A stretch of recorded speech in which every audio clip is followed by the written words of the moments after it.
السلام علیکم ورحمۃ اللہ وبرکاتہ۔ اعوذ باللہ من الشیطان الرجیم، بسم اللہ الرحمن الرحیم۔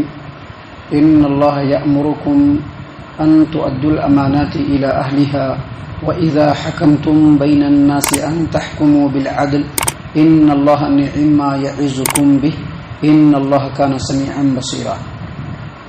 محترم سامعین کرام، سورۃ النساء سورہ نمبر 4 اور اسی سورت سے بھی آپ کے سامنے آیت نمبر 58 یعنی 58 نمبر کی آیت کریمہ آپ کے سامنے تلاوت کی گئی۔ سامعین کرام، اللہ تبارک و تعالیٰ نے تمام لوگوں کو اور خاص طور سے مسلمانوں کو حکم دیتے ہوئے کہا ہے، ان اللہ یأمرکم ان تؤدوا الامانات الی اہلها، بے شک اللہ تبارک و تعالیٰ نے تم لوگوں کو حکم دیا ہے کہ تم لوگ امانتوں کو اس کے حقداروں کے پاس پہنچا دو۔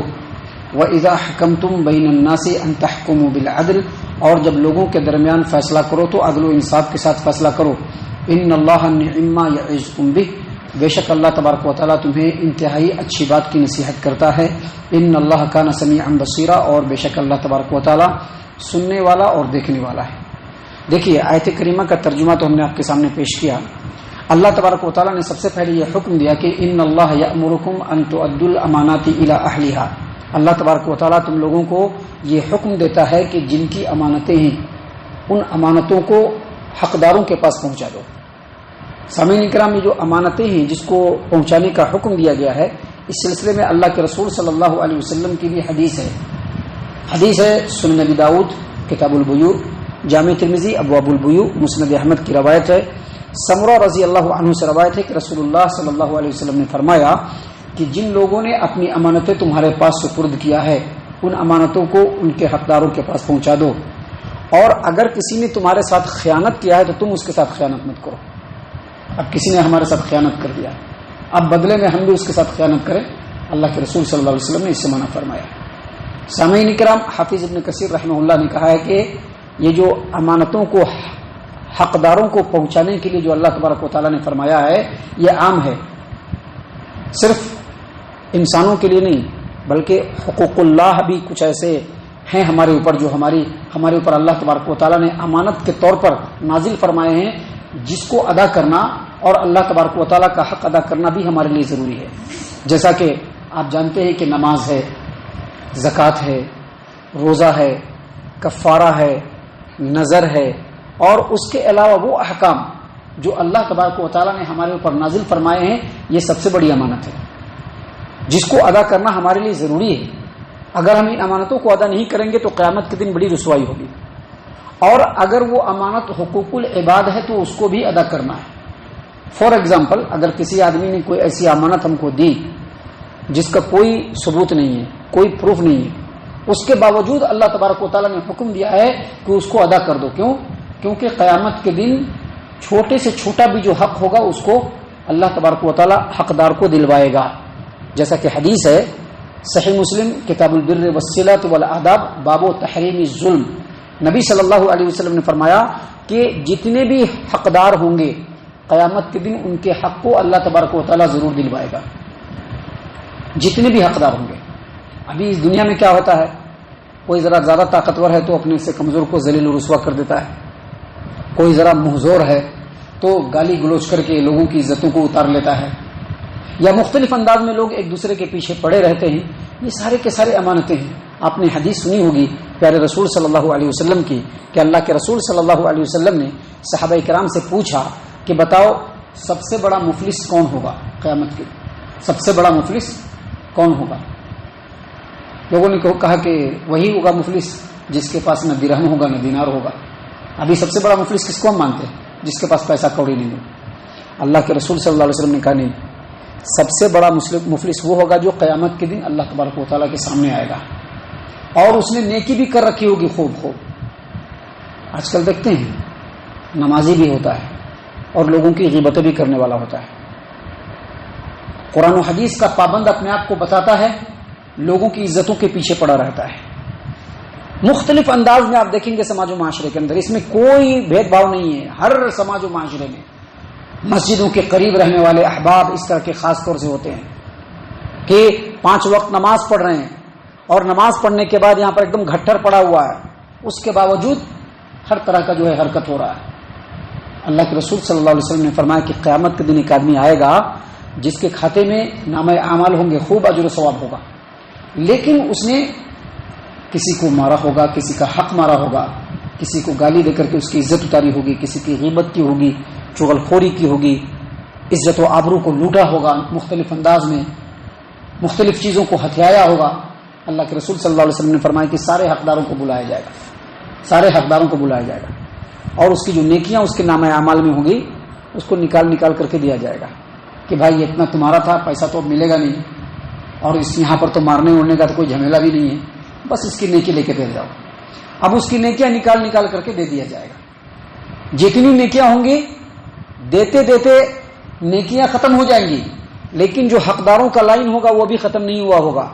اللہ کے رسول صلی اللہ علیہ وسلم نے کہا کہ جب اس کے کھاتے میں کوئی نیکی نہیں ہوگی تو جو سامنے والا حقدار ہوگا اس کے گناہ کو اس کے اوپر لادنا شروع کر دیا جائے گا، اور اس طرح سے گناہوں کو لاد کر کے اس کو جہنم کے اندر ڈال دیا جائے گا. تو سب سے بڑا مفلس یہ ہے.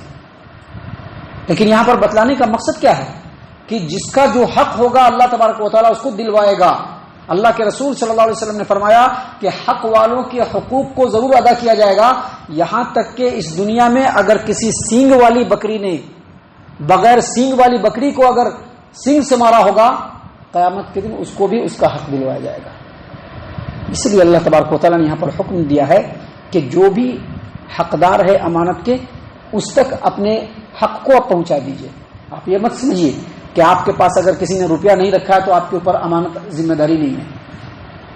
ابھی یہ مسجد کے ذمہ دار ہیں، یہ بھی ذمہ دار ہیں، یہ بھی ذمہ دار ہیں، اور بھی دوسرے لوگ ذمہ دار ہیں. مسجد کی امانت ان کے پاس ہے. اگر انہوں نے امانت کو اچھے انداز میں ادا کیا کوئی حرج نہیں، قیامت کے دن سرخ ہوئی ہے. اور اگر انہوں نے امانت کو اچھے انداز میں ادا نہیں کیا تو قیامت کے دن ان کے لیے بڑی مشکلیں ہوں گی. محترم سامعین اکرام، ہم میں سے ہر آدمی کے پاس بال بچہ ہے نا. آپ کے پاس بھی بال بچہ ہے، ان کے پاس بھی بال بچہ ہے، ان کے پاس بھی ہے بال بچے، ان کے پاس بھی بال بچے. اگر انہوں نے اپنے بال بچوں کی صحیح انداز میں تربیت نہیں کی، جو اللہ اور اس کے رسول کی تعلیمات ہے اس کے مطابق اپنے بال بچوں کی دیکھ ریکھ انہوں نے نہیں کیا، تو یقینی طور پر یہ امانت کو ادا کرنے والے نہیں ہے، اور اس امانت کے ادا نہ کرنے کے جرم میں قیامت کے دن اللہ تبارک و تعالیٰ ان کو کٹ گھڑے میں کھڑا کر دے گا.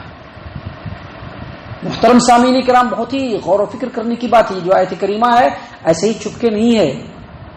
اللہ تبارک و تعالیٰ نے فرمایا ان اللہ یأمرکم، اللہ تبارک و تعالیٰ تم لوگوں کو حکم دیتا ہے ان تؤدوا الامانات الی اہلها، جو امانت کے حقدار ہیں ان تک ان کی امانتوں کو پہنچا دو.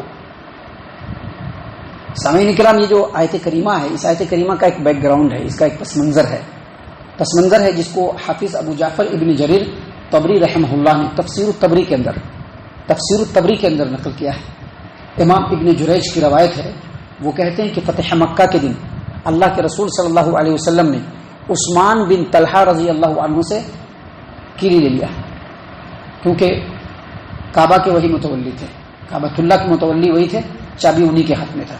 تو نبی صلی اللہ علیہ وسلم نے اسے چابی لے کر کے کعبہ کے اندر گئے.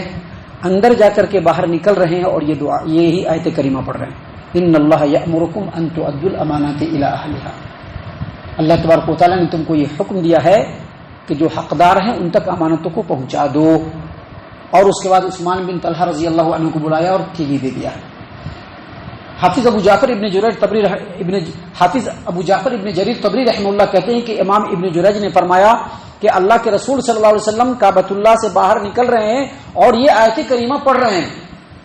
عمر بن خطاب رضی اللہ عنہ نے کہا کہ میرے ماں باپ آپ صلی اللہ علیہ وسلم پر قربان ہو، آپ صلی اللہ علیہ وسلم نے اس سے پہلے کبھی بھی یہ آیت کریمہ نہیں پڑھی تھی. مطلب کیا ہے کہ اسی وقت یہ آیت کریمہ نازل ہوئی، اور اللہ تبارک و تعالیٰ نے حکم دیا کہ عثمان بن ابی طلحہ کو چابی اس کے سپرد کر دو. کیوں؟ کیونکہ وہ حقدار تھے اس کے. مطلب اس کا کیا ہے کہ آج بھی جو مسجدیں ہیں، جو مدرسے ہیں، ان کے ذمہ داران بالکل حقدار ہونے چاہیے، اہل ہونے چاہیے. نہ اہلوں کو آج کل ہر اعتبار سے ذمہ داری دی جا رہی ہے. آپ ملک کی سطح سے دیکھ کر کے آپ ہر مسجد مدرسے کو آپ دیکھ سکتے ہیں، الا ماشاء اللہ جو ذمہ داران بنائے جاتے ہیں نا اہلیت کی بنیاد پر، صرف مال والا ہے اس لیے اس کو ذمہ دار بنا دیا گیا. تو سامعین کرام، اللہ کے رسول صلی اللہ علیہ وسلم کو دیکھیے کہ بڑے بڑے صحابہ کرام موجود ہیں، ابو سفیان بھی موجود ہے، ایمان لے آئے ہیں رضی اللہ عنہ، لیکن اس کے باوجود آپ صلی اللہ علیہ وسلم نے عثمان بن ابی طلحہ سے کیلی لے کر کے، چابی لے کر کے پھر ان کو سپرد کیا. کیوں؟ کیونکہ وہ اس چیز کے اہل تھے، حقدار تھے، اس لیے اللہ تبارک و تعالیٰ نے فوراً نازل فرما دیا. سامعین کرام، مشہور بات تو یہ کہ آیت کریمہ اس وقت نازل ہوئی، لیکن یہ آیت کریمہ چاہے اس وقت نازل ہوئی ہو چاہے پہلے نازل ہوئی ہو، دراصل یہ تمام انسانوں کے لیے اور خاص طور سے مسلمانوں کے لیے ایک گہرا سبق ہے کہ جو جس کا حقدار ہے اس تک اس امانت کو پہنچا دیا جائے، اس امانت کو پہنچا دیا جائے.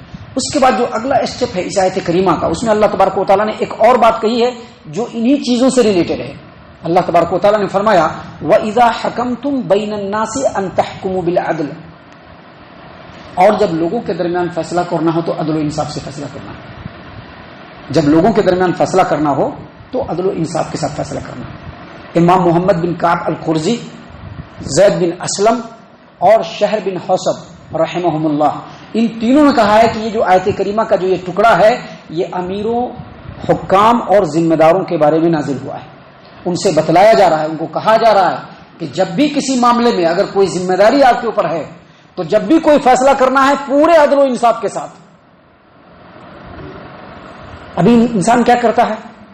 کوئی بڑا ہے اس کے حساب سے فیصلہ کرتا ہے، یا کوئی پسند ہے اس کے حساب سے فیصلہ کرتا ہے، یا کوئی اپنا ہے اس کے حساب سے فیصلہ کرتا ہے. اللہ تبارک و تعالیٰ نے کہا کہ نہیں، وَإِذَا حَكَمْتُمْ بَيْنَ النَّاسِ أَن تَحْكُمُوا بِالْعَدْلِ، جب لوگوں کے درمیان فیصلہ کرنا ہو پورے عدل و انصاف کے ساتھ فیصلہ کرنا. دیکھیے اللہ کے رسول صلی اللہ علیہ وسلم کے بارگاہ میں ایک مقدمہ آتا ہے، ایک بڑے اور دولت مند گھرانے کی عورت نے چوری کر لیا ہے، اس کا نام بھی اتفاق سے فاطمہ ہے. اس کا نام کیا ہے؟ فاطمہ ہے.